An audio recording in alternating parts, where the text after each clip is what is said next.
Punjabi short hand dictation speed 80 शब्द प्रति minute भी रेडी। स्टार्ट। द्रौपदी मुर्मू दा राष्ट्रपति दे अहुदे लई चुणिया जाना देश दे इतिहास विच विशेष महत्व रखदा है। डंडी ਉਹ आदिवासी भाईचारे नाल संबंध रखण वाले पहले राष्ट्रपति होणगे। डंडी आदिवासी भाईचारे कबीलिਆਂ ਦੇ ਲੋਕਾਂ ਦੀ ਗਿਣਤੀ देश ਦੀ ਵਸੋਂ ਦਾ लगभग 8% है। डंडी भील गौंड मुंडा हो संथाल आद बोया बोड़ो खासी जैंतिया गारो नागा मीज़ो हाजोंग मीना चुकमा आदि देश के प्रमुख कबीले हैं। डंडी उड़ीसा के मयूरभंज जिले विच जन्मे द्रौपदी मुर्मू संथाल कबीले नाल संबंध रखते हैं। डंडी संथाल मुंडा कबीले का हिस्सा है अते देश का सब तो वड्डा कबीला है। डंडी 2011 की मरदमशुमारी अनुसार देश विच संथाली भाईचारे नाल संबंधित लोकां दी गिणती 67 ਲੱਖ ਤੋਂ ਵੱਧ ਸੀ। डंडी मुर्मू दा राष्ट्रपति अहुदे लई चुणिया जाना सारे कबीलिਆਂ खास करके संथाल कबीले देश दीआं औरतां अते उड़ीसा निवासियों लई बहुत माण वाली गल है। डंडी ਉਹ 1977 ਤੋਂ ਭਾਰਤੀ ਜਨਤਾ ਪਾਰਟੀ ਨਾਲ ਜੁੜੇ ਹੋਏ ਹਨ। ਡੰਡੀ ਮੁਰਮੂ ਉੜੀਸਾ ਵਿੱਚ ਵਿਧਾਇਕ ਤੇ ਮੰਤਰੀ ਰਹਿਣ ਤੋਂ ਬਾਅਦ ਝਾਰਖੰਡ ਦੇ ਰਾਜਪਾਲ ਬਣੇ ਸਨ। ਡੰਡੀ ਰਾਜਪਾਲ ਦੇ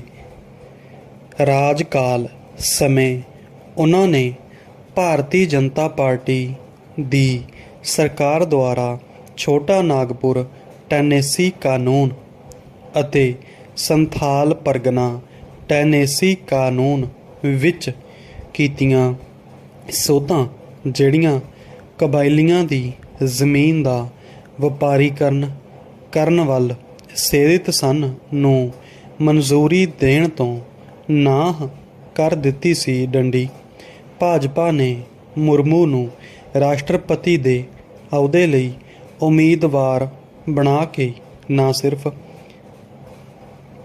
ਵਿਹਾਰਕ ਸਿਆਸੀ ਸੂਝ-ਬੂਝ ਦਾ ਮੁਜ਼ਾਹਰਾ ਕੀਤਾ ਸਗੋਂ ਵਿਰੋਧੀ ਪਾਰਟੀਆਂ ਨੂੰ ਵੀ ਸਿਆਸੀ ਸੰਕਟ ਵਿੱਚ ਪਾ ਦਿੱਤਾ, ਜਿਸ ਦੇ ਨਤੀਜੇ ਵਜੋਂ ਝਾਰਖੰਡ ਮੁਕਤੀ ਮੋਰਚਾ ਸ਼ਿਵ ਸੈਨਾ ਅਤੇ ਕਈ ਹੋਰ ਪਾਰਟੀਆਂ ਨੇ ਮੁਰਮੂ ਦੀ ਹਮਾਇਤ ਕੀਤੀ। ਡੰਡੀ ਮੁਰਮੂ ਦਾ ਰਾਸ਼ਟਰਪਤੀ ਬਣਨਾ ਸਾਡੇ ਦੇਸ਼ ਦੀ ਵੰਨ ਸਵੰਨਤਾ ਦੇ ਨਕਸ਼ਾਂ 'ਤੇ ਵੀ ਮੋਹਰ ਲਗਾਉਂਦਾ ਹੈ। ਡੰਡੀ ਦੇਸ਼ ਦੀ 10 ਕਰੋੜ ਤੋਂ ਜ਼ਿਆਦਾ ਕਬਾਇਲੀ ਵਸੋਂ ਨੂੰ ਭਾਸ਼ਾਵਾਂ ਦੇ ਆਧਾਰ 'ਤੇ ਐਸਟਰੋ ਏਸ਼ੀਅਨ ਬੋਲੀਆਂ, ਤਿੱਬਤੀ ਬਰਮੀ ਬੋਲੀਆਂ, ਦਰਾਵੜੀ ਬੋਲੀਆਂ ਅਤੇ ਇੰਡੋ ਆਰੀਅਨ ਬੋਲੀਆਂ ਬੋਲਣ ਵਾਲੀਆਂ ਸ਼੍ਰੇਣੀਆਂ ਵਿੱਚ ਵੰਡਿਆ ਜਾਂਦਾ ਹੈ।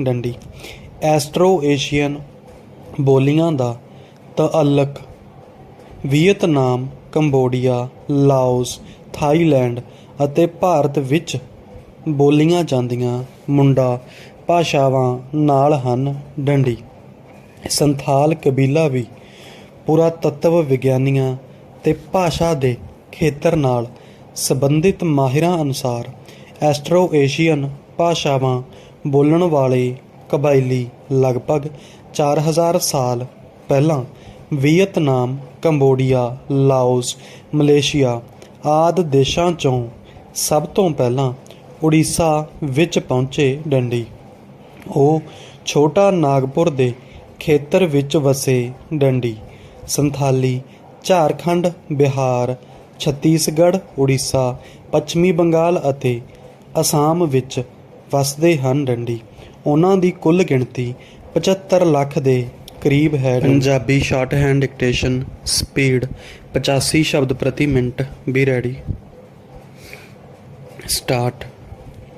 ਲੋਕਾਂ 'ਤੇ ਬਹੁਤ ਜ਼ੁਲਮ ਕੀਤੇ, ਜਿਸ ਕਾਰਨ ਉਹਨਾਂ ਨੇ 1855 ਵਿੱਚ ਸਰਕਾਰ ਵਿਰੁੱਧ ਬਗਾਵਤ ਕੀਤੀ। ਡੰਡੀ 60,000 ਤੋਂ ਜ਼ਿਆਦਾ ਸੰਥਾਲੀ ਯੋਧੇ ਅੰਗਰੇਜ਼ਾਂ ਵਿਰੁੱਧ ਲੜੇ। ਡੰਡੀ ਬਗਾਵਤ ਦੌਰਾਨ ਲਗਭਗ 15,000 ਸੰਥਾਲੀ ਮਾਰੇ ਗਏ। ਡੰਡੀ ਇੱਕ ਇਤਿਹਾਸਕਾਰ ਅਨੁਸਾਰ ਸੰਥਾਲੀ ਕਬੀਲੇ ਦੇ ਲੋਕ ਸੱਤਾਧਾਰੀਆਂ ਸਾਹਮਣੇ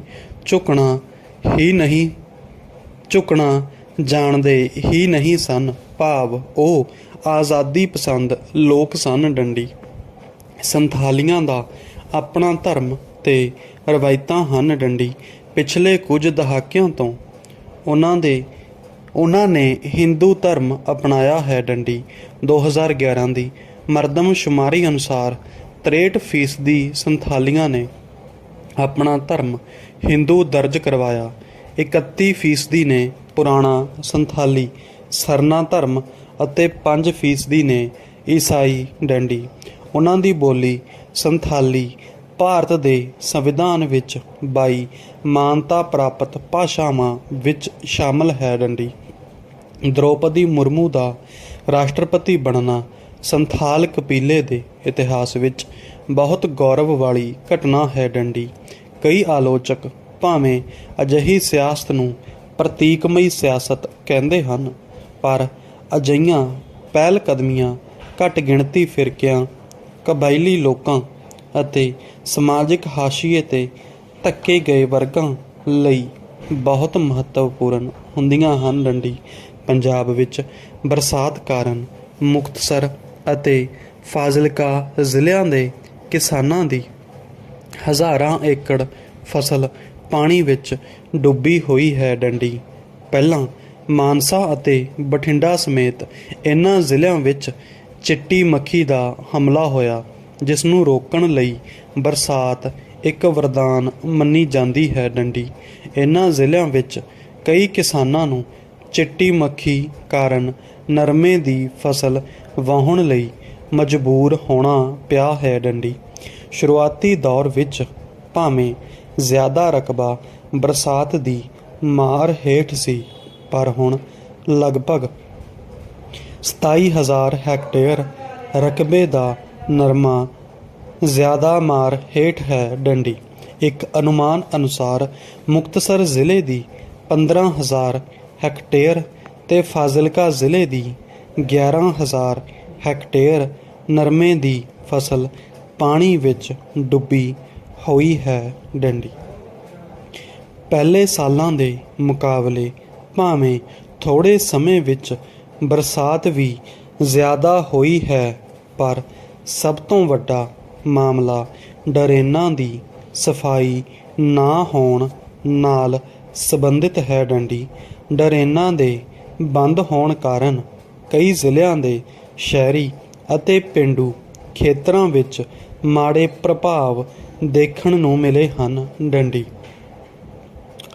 ਖੇਤੀ ਵਿਭਾਗ ਦੇ ਅਧਿਕਾਰੀਆਂ ਅਨੁਸਾਰ ਸੇਮ ਪ੍ਰਭਾਵਿਤ ਇਹਨਾਂ ਖੇਤਰਾਂ ਵਿੱਚ ਸੇਮ ਦੇ ਹੱਲ ਵਾਸਤੇ ਪੁੱਟੀਆਂ ਡਰੇਨਾਂ ਦੀ ਬਰਸਾਤ ਦੇ ਪਾਣੀ ਬਾਰੇ ਨੁਕਸਦਾਰ ਬਣਤਰ ਅਤੇ ਸਫਾਈ ਨਾ ਹੋਣ ਕਰਕੇ ਡਾਫ ਲੱਗਣ ਕਰਕੇ ਖੇਤਾਂ ਵਿੱਚੋਂ ਪਾਣੀ ਨਿਕਲ ਜਾਣ ਵਿੱਚ ਰੁਕਾਵਟ ਬਣ ਰਹੀ ਹੈ। ਡੰਡੀ ਖੇਤੀ ਅਧਿਕਾਰੀ ਉਡੀਕ ਰਹੇ ਹਨ ਕਿ ਜੇਕਰ ਹੁਣ ਵੀ ਬਰਸਾਤ ਨਾ ਪਵੇ ਤਾਂ ਸੰਭਵ ਹੈ ਕਿ ਫਸਲ ਦਾ ਇੱਕ ਹਿੱਸਾ ਬਚ ਜਾਵੇ। ਡੰਡੀ ਵਿਭਾਗ ਵੱਲੋਂ ਸਰਕਾਰ ਨੂੰ ਵਿਸਥਾਰਤ ਰਿਪੋਰਟ ਸ਼ੁੱਕਰਵਾਰ ਨੂੰ ਭੇਜੇ ਜਾਣ ਦੀ ਸੰਭਾਵਨਾ ਹੈ। ਡੰਡੀ ਅਜੇ ਤੱਕ ਸਰਕਾਰੀ ਪੱਧਰ ਉੱਤੇ ਹਿਲਜੁਲ ਨਹੀਂ ਹੋਈ ਅਤੇ ਨਾ ਹੀ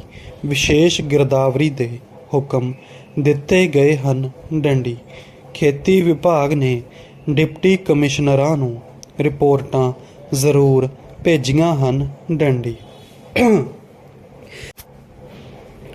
ਪੰਜਾਬੀ ਸ਼ਾਰਟਹੈਂਡ ਡਿਕਟੇਸ਼ਨ ਸਪੀਡ 90 ਸ਼ਬਦ ਪ੍ਰਤੀ ਮਿੰਟ ਵੀ ਰੈਡੀ। ਸਟਾਰਟ।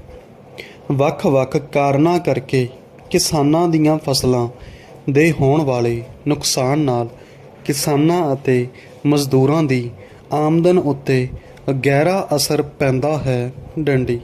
ਅਜਿਹੇ ਝਟਕੇ ਪਹਿਲਾਂ ਹੀ ਕਰਜ਼ੇ ਦੇ ਬੋਝ ਹੇਠ ਦੱਬੇ ਕਿਸਾਨਾਂ ਅਤੇ ਮਜ਼ਦੂਰਾਂ ਦੀਆਂ ਖੁਦਕੁਸ਼ੀਆਂ ਵਿੱਚ ਵਾਧਾ ਕਰਨ ਦੇ ਸੰਭਾਵੀ ਕਾਰਕ ਬਣ ਜਾਂਦੇ ਹਨ। ਡੰਡੀ।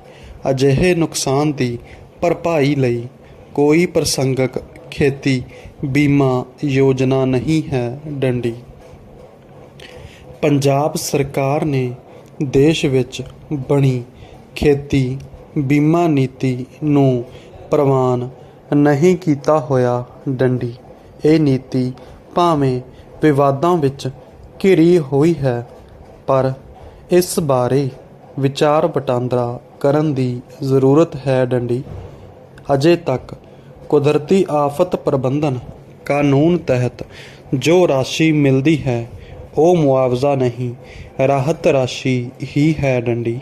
ਮੁਆਵਜ਼ਾ ਪੂਰੇ ਨੁਕਸਾਨ ਦੀ ਭਰਪਾਈ ਨੂੰ ਕਿਹਾ ਜਾਂਦਾ ਹੈ, ਜਦਕਿ ਰਾਹਤ ਕੁਝ ਇਮਦਾਦ ਹੁੰਦੀ ਹੈ। ਡੰਡੀ।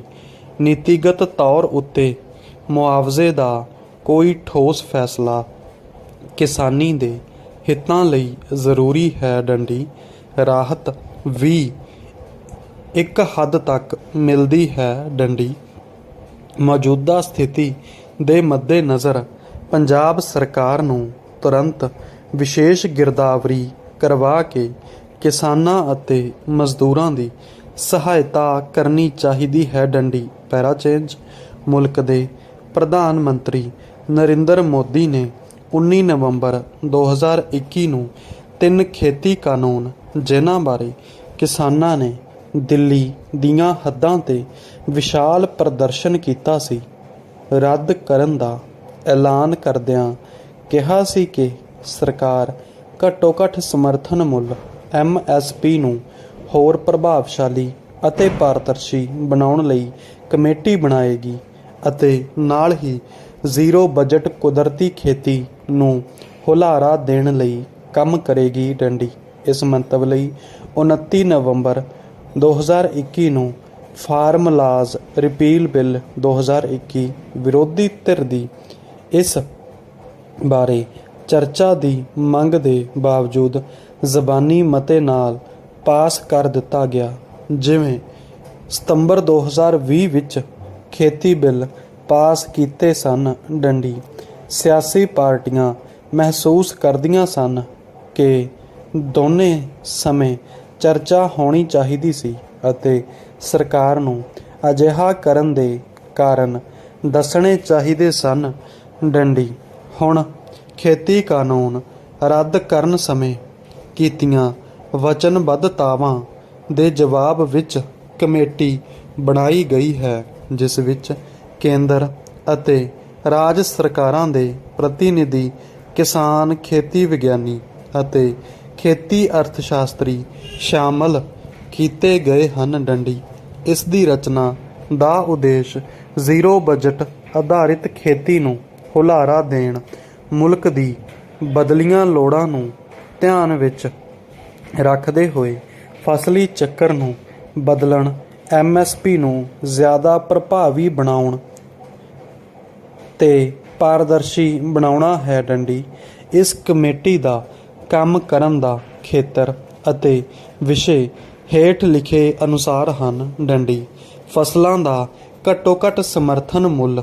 ਇਸ ਵਿਸ਼ੇ 'ਤੇ ਕਮੇਟੀ ਨੂੰ ਖੇਤੀਬਾੜੀ ਦੇ ਢਾਂਚੇ ਨੂੰ ਹੋਰ ਅਸਰਦਾਰ ਅਤੇ ਪਾਰਦਰਸ਼ੀ ਬਣਾ ਕੇ ਭਾਰਤ ਦੇ ਕਿਸਾਨਾਂ ਨੂੰ MSP ਮੁਹੱਈਆ ਕਰਵਾਉਣ, ਖੇਤੀ ਲਾਗਤ ਅਤੇ ਮੁੱਲ ਕਮਿਸ਼ਨ CAPC ਨੂੰ ਹੋਰ ਖੁਦਮੁਖਤਾਰੀ ਮੁਹੱਈਆ ਕਰਵਾਉਣ ਅਤੇ ਇਸ ਦੇ ਕੰਮਕਾਜ ਨੂੰ ਹੋਰ ਵਿਗਿਆਨਕ ਬਣਾਉਣ ਅਤੇ ਮੁਲਕ ਦੀਆਂ ਬਦਲਦੀਆਂ ਲੋੜਾਂ ਨੂੰ ਮੁੱਖ ਰੱਖਦੇ ਹੋਏ ਖੇਤੀਬਾੜੀ ਮੰਡੀ ਢਾਂਚੇ ਨੂੰ ਹੋਰ ਮਜ਼ਬੂਤ ਬਣਾਉਣ ਬਾਰੇ ਸੁਝਾਅ ਦੇਣ ਲਈ ਪੰਜਾਬੀ ਸ਼ਾਰਟਹੈਂਡ ਡਿਕਟੇਸ਼ਨ ਸਪੀਡ 95 ਸ਼ਬਦ ਪ੍ਰਤੀ ਮਿੰਟ ਬੀ ਰੈਡੀ। ਸਟਾਰਟ। ਕੁਦਰਤੀ ਖੇਤੀ। ਇਸ ਵਿਸ਼ੇ 'ਤੇ ਕਮੇਟੀ ਨੂੰ ਕਿਸਾਨ ਸੰਸਥਾਵਾਂ ਦੀ ਸ਼ਮੂਲੀਅਤ ਅਤੇ ਸਹਿਯੋਗ ਨਾਲ ਵੈਲਿਊ ਚੇਨ ਦੇ ਵਿਕਾਸ, ਪ੍ਰੋਟੋਕੋਲ, ਪ੍ਰਮਾਣਿਕਤਾ ਤੇ ਭਵਿੱਖੀ ਲੋੜ ਲਈ ਖੋਜ ਤੇ ਕੁਦਰਤੀ ਖੇਤੀ ਅਧੀਨ ਰਕਬੇ ਵਿੱਚ ਵਾਧੇ ਲਈ ਪ੍ਰਚਾਰ ਤੇ ਸਹਾਇਤਾ ਬਾਰੇ ਸੁਝਾਅ ਦੇਣ ਲਈ ਕਿਹਾ ਗਿਆ ਹੈ। ਡੰਡੀ। ਕੁਦਰਤੀ ਖੇਤੀ ਨੂੰ ਪ੍ਰਫੁੱਲਿਤ ਕਰਨ ਵਾਸਤੇ ਕਮੇਟੀ ਕ੍ਰਿਸ਼ੀ ਵਿਗਿਆਨ ਕੇਂਦਰਾਂ ਅਤੇ ਖੋਜ ਤੇ ਵਿਕਾਸ ਸੰਸਥਾਵਾਂ ਨੂੰ ਬਤੌਰ ਜਾਣਕਾਰੀ ਕੇਂਦਰ ਬਣਾਉਣ ਅਤੇ ਯੂਨੀਵਰਸਿਟੀਆਂ ਅਤੇ ਹੋਰ ਵਿਦਿਅਕ ਸੰਸਥਾਵਾਂ ਵਿੱਚ ਕੁਦਰਤੀ ਫਾਰਮਿੰਗ ਸਿਸਟਮ ਅਤੇ ਸਕਿੱਲ ਡਿਵੈਲਪਮੈਂਟ ਨੂੰ ਪੜ੍ਹਾਈ ਦੇ ਕੋਰਸ ਵਿੱਚ ਸ਼ਾਮਿਲ ਕਰਨ ਅਤੇ ਇਸ ਦੀ ਪੈਦਾਵਾਰ ਲਈ ਕਿਸਾਨ ਪੱਖੀ ਸਰਟੀਫਿਕੇਸ਼ਨ ਅਤੇ ਮੰਡੀਕਰਨ ਸਿਸਟਮ ਨੂੰ ਮਜ਼ਬੂਤ ਕਰਨ ਅਤੇ ਕੁਦਰਤੀ ਖੇਤੀ ਦੀ ਪੈਦਾਵਾਰ ਦੀ ਆਰਗੈਨਿਕ ਸਰਟੀਫਿਕੇਸ਼ਨ ਵਾਸਤੇ ਪ੍ਰਯੋਗਸ਼ਾਲਾਵਾਂ ਬਣਾਉਣ ਬਾਰੇ ਸੁਝਾਅ ਦੇਵੇਗੀ। ਡੰਡੀ। ਫਸਲੀ ਵੰਨ ਸਵੰਨਤਾ। ਇਸ ਵਿਸ਼ੇ 'ਤੇ ਕਮੇਟੀ ਉਤਪਾਦਕ ਅਤੇ ਖਪਤਕਾਰ ਰਾਜ ਦੇ ਖੇਤੀਬਾੜੀ ਖੇਤਰਾਂ ਦੀ ਮੌਜੂਦਾ ਫਸਲੀ ਪ੍ਰਣਾਲੀ ਦਾ ਖਾਕਾ ਤਿਆਰ ਕਰੇਗੀ ਅਤੇ ਮੁਲਕ ਦੀਆਂ ਬਦਲਦੀਆਂ ਲੋੜਾਂ ਅਨੁਸਾਰ ਫਸਲੀ ਚੱਕਰ ਵਿੱਚ ਤਬਦੀਲੀ ਲਈ ਫਸਲੀ ਵੰਨ ਸਵੰਨਤਾ ਨੀਤੀ ਵਿਵਸਥਾ ਲਈ ਕਾਰਜ ਨੀਤੀ ਸੁਝਾਏਗੀ। ਡੰਡੀ। ਖੇਤੀਬਾੜੀ ਵੰਨ ਸਵੰਨਤਾ ਲਈ ਪ੍ਰਬੰਧ ਕਰਨ ਅਤੇ ਨਵੀਆਂ ਫਸਲਾਂ ਦੀ ਵਿਕਰੀ ਲਈ ਲਾਭਕਾਰੀ ਮੁੱਲ ਮਿਲਣ ਦੀ ਵਿਵਸਥਾ ਬਾਰੇ ਵੀ ਕਮੇਟੀ ਸੁਝਾਅ ਦੇਵੇਗੀ। ਡੰਡੀ। ਕਮੇਟੀ ਲਘੂ ਸਿੰਜਾਈ ਯੋਜਨਾ ਦੀ ਸਮੀਖਿਆ ਕਰਕੇ ਇਸ ਨੂੰ ਬਿਹਤਰ ਢੰਗ ਨਾਲ ਲਾਗੂ ਕਰਨ ਲਈ ਸੁਝਾਅ ਦੇਵੇਗੀ। ਡੰਡੀ। ਪੈਰਾ ਚੇਂਜ।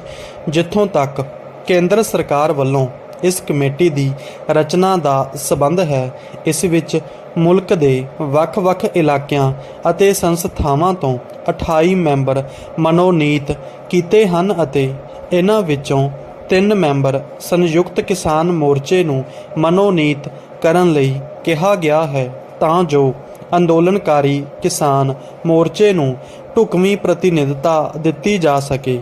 ਪਰੰਤੂ ਕਿਸਾਨ ਮੋਰਚੇ ਨੇ ਇਸ ਕਮੇਟੀ ਨੂੰ ਇਹ ਕਹਿ ਕੇ ਰੱਦ ਕਰ ਦਿੱਤਾ ਹੈ ਕਿ ਇਸ ਦੇ ਜ਼ਿਆਦਾਤਰ ਮੈਂਬਰ ਰੱਦ ਹੋਏ ਖੇਤੀ ਕਾਨੂੰਨ ਬਣਾਉਣ ਵਾਲੇ ਕਾਰਪੋਰੇਟ ਖੇਤਰ ਨਾਲ ਸੰਬੰਧਿਤ ਅਤੇ ਅਖੌਤੀ ਕਿਸਾਨ ਜਥੇਬੰਦੀਆਂ ਦੇ ਆਗੂ ਹਨ। ਡੰਡੀ। ਮੋਰਚੇ ਨੇ ਇਹ ਵੀ ਕਿਹਾ ਹੈ ਕਿ MSP ਦੀ ਕਾਨੂੰਨੀ ਗਾਰੰਟੀ ਦੇਣ ਦਾ ਕਮੇਟੀ ਦੇ ਏਜੰਡੇ ਵਿੱਚ ਕੋਈ ਜ਼ਿਕਰ ਨਹੀਂ ਹੈ। ਡੰਡੀ। ਕਮੇਟੀ ਵਿੱਚ ਰਾਜ ਸਰਕਾਰਾਂ, ਖੇਤੀ ਵਿਗਿਆਨੀਆਂ ਅਤੇ ਅਰਥ ਸ਼ਾਸਤਰੀਆਂ ਦੀ ਪ੍ਰਤੀਨਿਧਤਾ ਹੈ, ਪਰ ਇਹਨਾਂ ਵਿੱਚੋਂ ਬਹੁਤੇ ਕਿਸਾਨ ਨੁਮਾਇੰਦਿਆਂ ਸਮੇਤ ਸਰਕਾਰ ਦਾ ਪੱਖ ਪੂਰਨ ਵਾਲੇ ਜਾਪਦੇ ਹਨ। ਡੰਡੀ। ਇਸ ਬਾਰੇ ਪ੍ਰਤੀਕਿਰਿਆ ਜ਼ਾਹਿਰ ਕਰਦੇ ਹੋਏ ਕੇਂਦਰੀ ਖੇਤੀਬਾੜੀ ਮੰਤਰੀ ਨਰਿੰਦਰ ਤੋਮਰ ਨੇ ਕਿਹਾ ਹੈ ਕਿ ਸਰਕਾਰ ਨੇ ਕਦੇ ਵੀ ਸੰਯੁਕਤ ਕਿਸਾਨ ਮੋਰਚੇ ਨੂੰ ਘੱਟੋ-ਘੱਟ ਸਮਰਥਨ ਮੁੱਲ ਦੀ ਕਾਨੂੰਨੀ ਗਾਰੰਟੀ ਮੁਹੱਈਆ ਕਰਨ ਦੀ ਕਮੇਟੀ ਬਣਾਉਣ ਦਾ ਭਰੋਸਾ ਨਹੀਂ ਦਿੱਤਾ। ਡੰਡੀ। ਭਰੋਸੇ ਅਨੁਸਾਰ MSP ਨੂੰ ਹੋਰ ਪ੍ਰਭਾਵਸ਼ਾਲੀ ਅਤੇ ਪਾਰਦਰਸ਼ੀ ਬਣਾਉਣ ਲਈ ਕਮੇਟੀ ਬਣਾਈ ਹੈ। ਡੰਡੀ। 9 ਦਸੰਬਰ 2021 ਨੂੰ ਖੇਤੀਬਾੜੀ ਮੰਤਰਾਲੇ ਦੇ ਸਕੱਤਰ ਸੰਜੇ ਅਗਰਵਾਲ ਦੇ ਸੰਯੁਕਤ ਕਿਸਾਨ ਮੋਰਚੇ ਨੂੰ ਲਿਖੇ ਪੱਤਰ ਵਿੱਚ ਲਿਖਿਆ ਗਿਆ ਸੀ ਕਿ ਕਮੇਟੀ ਦਾ ਉਦੇਸ਼ ਇਹ ਤੈਅ ਕਰਨਾ ਹੋਵੇਗਾ ਕਿ ਕਿਸਾਨਾਂ ਨੂੰ ਘੱਟੋ-ਘੱਟ ਸਮਰਥਨ ਮੁੱਲ ਕਿਵੇਂ ਯਕੀਨੀ ਬਣਾਇਆ ਜਾਵੇ। ਡੰਡੀ। ਪੱਤਰ ਵਿੱਚ ਇਹ ਵੀ ਕਿਹਾ ਗਿਆ ਸੀ ਕਿ ਸਰਕਾਰ ਘੱਟੋ-ਘੱਟ ਸਮਰਥਨ ਮੁੱਲ ਅਤੇ ਖੇਤੀ ਉਪਜ ਦੀ ਖਰੀਦ ਜਾਰੀ ਰੱਖੇਗੀ। ਡੰਡੀ। ਕਮੇਟੀ ਬਣਾਉਣ ਸਮੇਂ ਸਾਬਕਾ ਖੇਤੀਬਾੜੀ ਸਕੱਤਰ ਸੰਜੇ ਅਗਰਵਾਲ ਨੂੰ ਚੇਅਰਮੈਨ ਲਗਾਉਣਾ ਵਾਜਿਬ ਨਹੀਂ ਜਾਪਦਾ ਕਿਉਂਕਿ ਉਹ ਕਿਸਾਨ ਅੰਦੋਲਨ ਪੰਜਾਬੀ ਸ਼ਾਰਟਹੈਂਡ ਡਿਕਟੇਸ਼ਨ ਸਪੀਡ 100 ਸ਼ਬਦ ਪ੍ਰਤੀ ਮਿੰਟ ਬੀ ਰੈਡੀ ਸਟਾਰਟ। ਇਹ ਕਮੇਟੀ ਕਿਸੇ ਮਾਹਿਰ ਖੇਤੀ ਅਰਥ ਸ਼ਾਸਤਰੀ ਦੀ ਪ੍ਰਧਾਨਗੀ ਹੇਠ ਬਣਾਈ ਜਾਣੀ ਚਾਹੀਦੀ ਹੈ ਡੰਡੀ। ਇਸ ਦੇ ਨਾਲ ਨਾਲ ਪੰਜਾਬ ਜਿਸ ਨੇ ਮੁਲਕ ਦੀ ਅੰਨ ਸੁਰੱਖਿਆ ਵਿੱਚ ਹੁਣ ਤੱਕ ਮੋਹਰੀ ਭੂਮਿਕਾ ਨਿਭਾਈ ਹੈ ਨੂੰ ਕਮੇਟੀ ਵਿੱਚ ਢੁਕਵੀਂ ਨੁਮਾਇੰਦਗੀ ਨਾ ਦੇਣਾ ਵੀ ਇੱਥੋਂ ਦੇ ਕਿਸਾਨਾਂ ਵਿੱਚ ਕਮੇਟੀ ਦੀ ਭਰੋਸੇਯੋਗਤਾ ਤੇ ਸਵਾਲੀਆ ਨਿਸ਼ਾਨ ਲਗਾਉਂਦਾ ਹੈ ਡੰਡੀ। ਸੰਯੁਕਤ ਕਿਸਾਨ ਮੋਰਚੇ ਦੇ ਆਗੂਆਂ ਨੂੰ ਵੀ ਕਮੇਟੀ ਦੇ ਬਾਈਕਾਟ ਦੇ ਫੈਸਲੇ 'ਤੇ ਪੁਨਰ ਵਿਚਾਰ ਕਰਨਾ ਚਾਹੀਦਾ ਹੈ ਡੰਡੀ। ਇਸ ਦੇ ਵਿੱਚ ਢੁਕਵੇਂ ਨੁਮਾਇੰਦੇ ਭੇਜ ਕੇ ਆਪਣਾ ਪੱਖ ਰੱਖਣਾ ਚਾਹੀਦਾ ਹੈ ਅਤੇ ਕਮੇਟੀ ਮੈਂਬਰਾਂ ਵਿੱਚ ਵੱਖ-ਵੱਖ ਮੁੱਦਿਆਂ 'ਤੇ ਸਹਿਮਤੀ ਦੀ ਅਣਹੋਂਦ ਦੀ ਸਥਿਤੀ ਵਿੱਚ ਆਪਣਾ ਨਜ਼ਰੀਆ ਅਤੇ ਅਸਹਿਮਤੀ ਦਰਜ ਕਰਨੀ ਚਾਹੀਦੀ ਹੈ ਡੰਡੀ।